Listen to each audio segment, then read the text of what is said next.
Of all the VGUs in League's history, Swain has experienced perhaps one of the most radical overhauls in the entire roster. For most champions that undergo redesigns, you can usually at least see traces of the original left over in the newer version. For Swain, though, almost nothing of the original incarnation remains.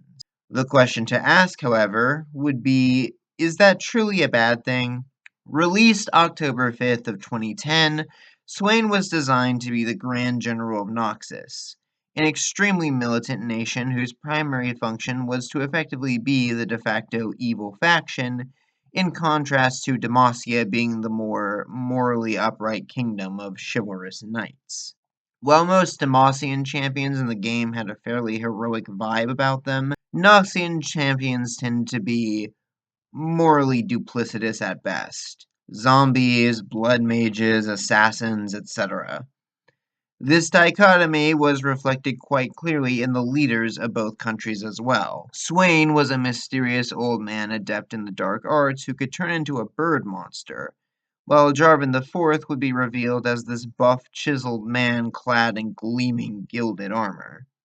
Not much was known about Swain's backstory in his original incarnation, however. His bio states that the earliest record anyone has of Jericho Swain was when a young boy walked into a Noxian clinic to have his broken leg tended to. And by broken, I mean that the bone was protruding through the skin. Despite that, Swain seemed only mildly inconvenienced by this.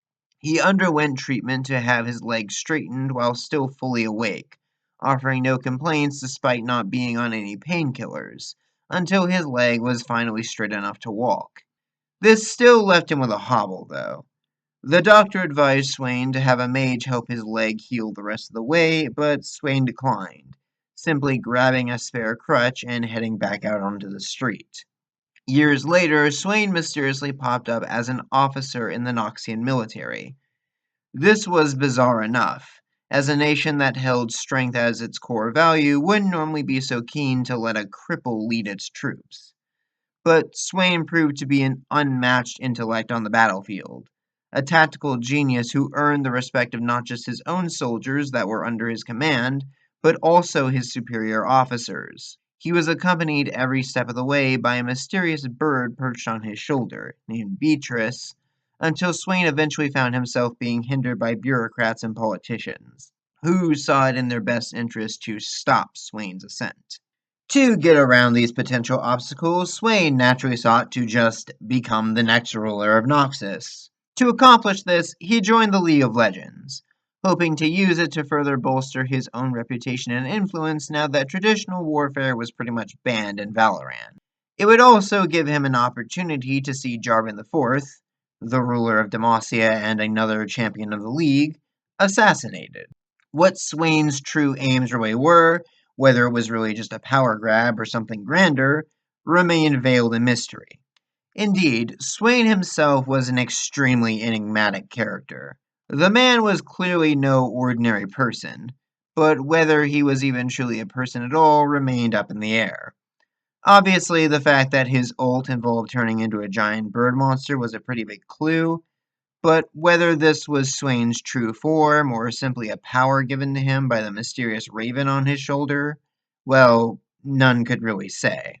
In either case, the crux of Swain's character was clear. In a nation that put so much value on power, Swain subverted the definition of what most would consider power to even be. He was a frail old man that, as far as anyone knew, had no political or noble lineage to his name. In spite of that, Swain rose to the top through a mix of cunning and mastery over magics unlike anything else we'd seen in Lee's roster. While Swain was never a particularly popular character in the broader community, he did certainly have his fans. The premise alone was a very unique sort of power fantasy, and the intrigue of his character offered plenty of room for speculation. However, when Riot gave Swain a VGU, they removed a lot of those aspects in favor of honing in on other key components to his character. Swain's new lore completely does away with the mystery element, now giving the general an actual proper backstory. Born into a noble house, Jericho Swain was instilled with a deep sense of patriotism from an early age. something that would come back to bite his parents when Swain learned of their allegiance to the Black Rose. Not exactly pleased with the idea that the nation he was so proud of was secretly being run by a shadowy cabal, Swain managed to out several of its members, his parents included, and earned himself a high-ranking position in the Noxian military as a result. From there, Swain proved to be a gifted leader and strategist, though each campaign brought with it a growing sense of unease, as well as a strange flock of ravens. Over time, Swain came to realize that Noxus's leader at the time, Boram Darkwill, was slowly driving the Empire to ruin. The man was fighting too many battles on too many fronts all at once, and his focus seemed to lie more in hunting down arcane powers than actually expanding Noxian ideals or influence. The absolute disaster that was the invasion of Ionia was the last straw. What should have honestly been a pretty decisive victory at the Battle of Placidium fell apart because Swain's troops and resources had dwindled while attempting to fulfill Darkwill's increasingly ludicrous orders. Find something in Ionia that can grant immortality. Swain lost his arm to Aurelia in that battle, and nearly lost his life, but was saved by the appearance of a three-eyed raven that showed him the truth. The Black Rose's influence ran deeper than Swain had ever realized, and its thorns had already ensnared Darkwill long ago. Determined to free his country from the Cabal's influence, Swain returned to Noxus and set about seeking the Raven's true master, a demon by the name of Raoul. One of apparently many demons that LeBlanc has stuffed away beneath the capital. Raoul and Swain have come to sort of an arrangement, the latter agreeing to free the former in exchange for demonic power and a new arm. It's also kind of implied that there are more details to the pact we don't fully know about, and it's a little unclear who's actually playing who in this deal. But at the very least, Swain and Raoul seem to share a common enemy at the moment. So, with the demon of secrets at his disposal and years' worth of political favors owed, Swain manages to lead a coup that sees Boram Darkwill dethroned and a new government set in place, one ruled by a triumvirate that would be harder for LeBlanc to manipulate. Allegedly. She managed to worm her way onto the council regardless, but Swain seems fully aware of this, and the two are now locked in a constant back and forth political game with each other. Anyways, that's Swain's current lore. A man trying to restore what he believes to be the true glory of Noxus by ousting the Black Rose once and for all. All things considered, I don't mind this direction.